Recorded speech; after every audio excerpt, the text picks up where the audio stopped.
കൊച്ചിയിൽ കാറിലെത്തി 50 ലക്ഷം രൂപ തട്ടിയ കേസിൽ 5 പ്രതികൾ അറസ്റ്റിൽ. മരട് പോലീസാണ് കൊടൈക്കനാലിൽ നിന്ന് പ്രതികളെ പിടികൂടിയത്. ഹൈദരാബാദിൽ നിന്നുള്ള കൊട്ടേഷൻ എന്നാണ് പ്രതികളുടെ മൊഴി.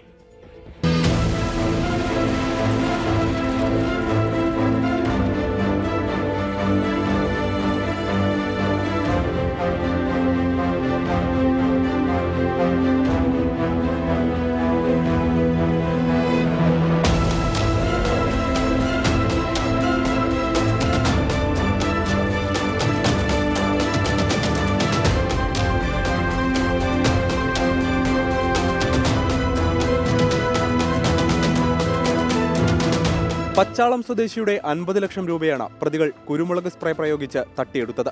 കൊടൈക്കനാലിൽ ഒളിവിൽ കഴിയുകയായിരുന്ന കൊട്ടേഷൻ സംഘത്തെ മരട് പോലീസാണ് പിടികൂടിയത്. സൗത്ത് എസ്.പിയുടെ സ്ക്വാഡ് അംഗങ്ങളുടെ സഹായത്തോടെയാണ് മരട് പോലീസ് പ്രതികളെ പൂട്ടിയത്. ഹൈദരാബാദിൽ നിന്ന് ലഭിച്ച കൊട്ടേഷൻ എന്നാണ് പ്രതികളുടെ മൊഴി. സംഘത്തിലുണ്ടായിരുന്ന വിനു, അനന്തു, വൈശാഖ്, അനു, അക്ഷയ് എന്നിവരാണ് അറസ്റ്റിലായത്. പിടിയിലായവരിൽ 3 പേർ കൊലക്കേസ് പ്രതികൾ കൂടിയാണ്.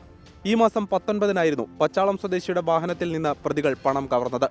കാറിൽ 3 കോടി രൂപയുണ്ടായിരുന്നെങ്കിലും 50 ലക്ഷമാണ് സംഘം തട്ടിയെടുത്തത്. കൂടുതൽ പണം പിടിച്ചെടുക്കാൻ ശ്രമിച്ചെങ്കിലും കാർ അമിത വേഗതയിൽ എടുത്ത് ബിജുവും സംഘവും രക്ഷപ്പെടുകയായിരുന്നു. പണമിടപാട് സംബന്ധിച്ചും കൊട്ടേഷൻ നൽകിയവരെ കേന്ദ്രീകരിച്ചും അന്വേഷണം തുടരുകയാണ്. കാറിൽ ഉണ്ടായിരുന്ന പണം കള്ളപ്പണമിടപാടിന്റെ ഭാഗമായിരുന്നു എന്നതടക്കം പോലീസ് അന്വേഷിക്കുന്നുണ്ട്. News desk 24.